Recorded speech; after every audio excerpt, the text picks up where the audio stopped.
Hello बच्चों, मैं Mrs Dean Lalbagh girls inter college से।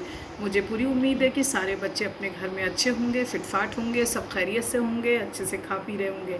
तो बच्चों, इसी के साथ साथ हम लोग अपनी पढ़ाई पर भी ध्यान दें। जैसा कि क्लास 9th का मैंने पहला टॉपिक संख्या पद्धति, उसमें मैंने आपको परिमेय संख्या बताई। तो आज मैं संख्या पद्धति चैप्टर से ही दूसरा टॉपिक ले रही हूँ, परिमेय संख्याओं का दशमलव प्रसार। तो बच्चों, आज हम लोग परिमेय संख्याओं का दशमलव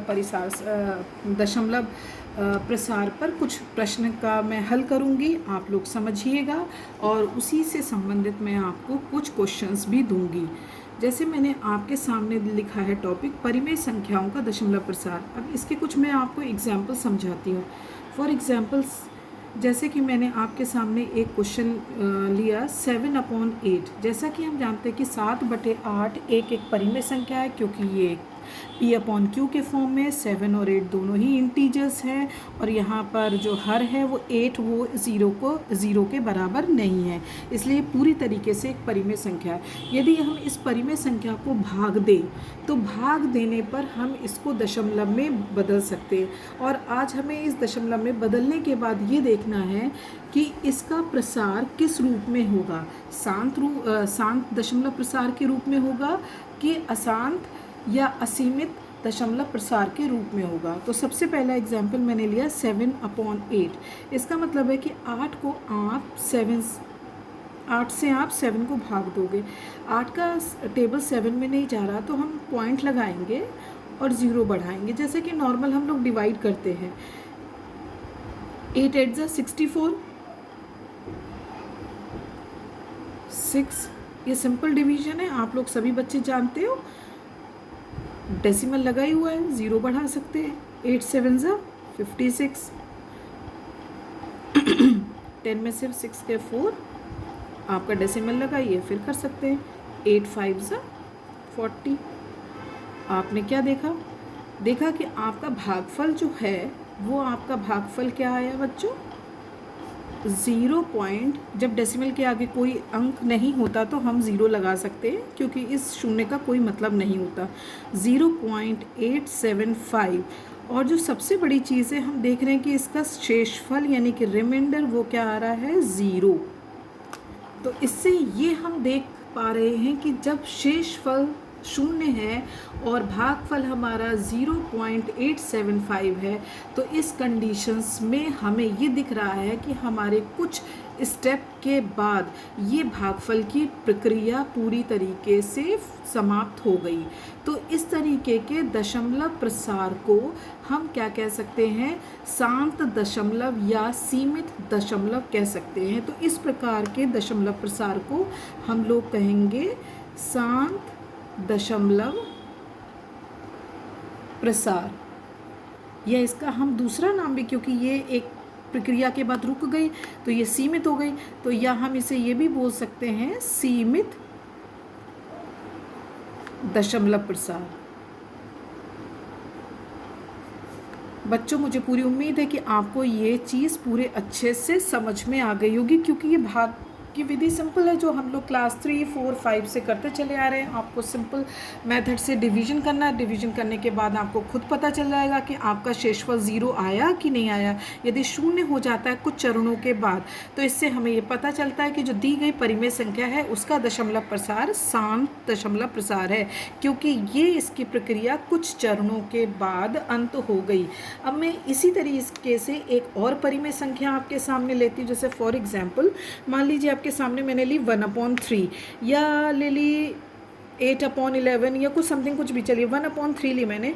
तो ये भी सिंपल एक डिवीजन मेथड की तरह होगा। 3 को हम 1 से भाग देंगे। क्या 3 का टेबल 1 में जा रहा? नहीं, तो आप डेसिमल लगाओगे 0। क्या कहोगे? 3 3 जा 9, फिर 1 बचेगा, फिर 0 लगा दोगे, फिर कहोगे 3 3 जा 9, फिर 1 बचेगा, 0 लगा दोगे, 3 3 जा 9। सिंपल, आप इसी तरीके से देखते जाओगे और ये बार बार 3 का टेबल 3 टाइम्स तक ही जाएगा, और इसी तरीके से ये प्रक्रिया चलती रहेगी चलती रहेगी चलती रहेगी। इसमें कभी भी आपका शेषफल 0 नहीं आएगा। तो इससे हमें क्या मिला कि हम देख रहे हैं कि भागफल हमारा एक संख्या आने के बाद सेम संख्या रिपीट हो रही है, जैसे 3 3 3 3 ऑन मतलब इस तरह से चलती जाएगी। तो इस तरीके की जो रिपीट होना यानी कि पुनरावृत्ति होना, बराबर लगातार आना, तो इस तरीके के दशमलव प्रसार को, जहाँ कि हम इस तरीके के दशमलव प्रसार को हम लोग अशांत दशमलव प्रसार या असीमित दशमलव प्रसार कहेंगे, क्योंकि यहाँ पर शेषफल हमारा शून्य नहीं आ रहा और इस तरीके के भागफल की प्रक्रिया में चरण एक के बाद होते जा रहे हैं और कहीं पर अंत नहीं हो रहा, जैसे कि पहले एग्जाम्पल्स में देखा था आपने कि अंत हुआ था और शेषफल हमारा शून्य आया, बट इसमें ऐसा नहीं हो रहा। इसलिए इस प्रकार का जो दशमलव आपका आएगा बच्चों, तो इस तरीके के दशमलव प्रसार को हम लोग क्या कहेंगे, अशांत या असीमित दशमलव प्रसार। इस तरीके के दशमलव प्रसार को हम दूसरे तरीके से भी लिख सकते हैं, जैसे आपने 0.3333 कितना लिखेंगे, लिखते लिखते बहुत थक जाएंगे, तो आप ये भी लिख सकते हैं, क्योंकि 3 ही बार बार रिपीट हो रहा है, तो हम लिख सकते हैं 0.3 ऊपर एक हम डंडी की तरह लगा देते हैं, इसे हम लोग कहते हैं बार, तो इसे लिख सकते हैं 0.333 ना करके इसे आप लिख सकते हैं 0.3 बार। अब फॉर एग्जांपल मैं आपके सामने एक एग्जांपल और लूँ, जैसे थोड़ा सा दिखा देती हूँ, क्योंकि ज़रूरी नहीं है कि ये संख्या इसी तरीके से हर बार में 3 रिपीट हो सकता है कई दूसरे तरीके से हो। तो मान लीजिए मैंने आपके सामने दूसरा एग्जांपल लिया 8/11। 8/11 लिया, नॉर्मल जैसे हम डिवाइड करते वैसे ही करेंगे, चूँकि 11 का टेबल 8 में नहीं जाएगा तो डेसिमल लगा लेंगे, 0 कर लेंगे, 11 का टेबल हमें मिट्टी में पढ़ेंगे, 11 7 77। अब हमारा क्या हुआ, 10 में से 7 गया 3, अब पॉइंट चूँकि लगा ही हुआ तो हम फिर 0 बढ़ा सकते हैं, 11 2 22, क्योंकि 11 3 33 हमारा ज़्यादा हो जाएगा, 8 बचेगा, एंड अगेन वही डेसिमल लगा है 0, 8 7 77, फिर 3 होएगा, 8 3 0 लगा दिया आपने, फिर कहेंगे 8 2 22, फिर 7 होएगा, फिर आप क्या कहो, 10 में से जब 2 जाएगा तो 8 होएगा, आप फिर क्या कहोगे, फिर कहोगे मैम ये 7, 2 के बाद फिर 7 आ रहा है आपका 77। इसी तरीके से आपने कुछ पद की प्रक्रिया जब कर ली तो आप बार बार ये देख रहे हो कि ये तो रिपीट हो रहा है, 7 के बाद 2, 2 के बाद 7, फिर 7 के बाद 2, और यहाँ पर भी आपने देखा कि मेरा शेषफल इस भाग की प्रक्रिया में शून्य नहीं आ रहा है, और ये भाग की जो प्रक्रिया है वो कंटिन्यूसली यानी कि लगातार होती जा रही है।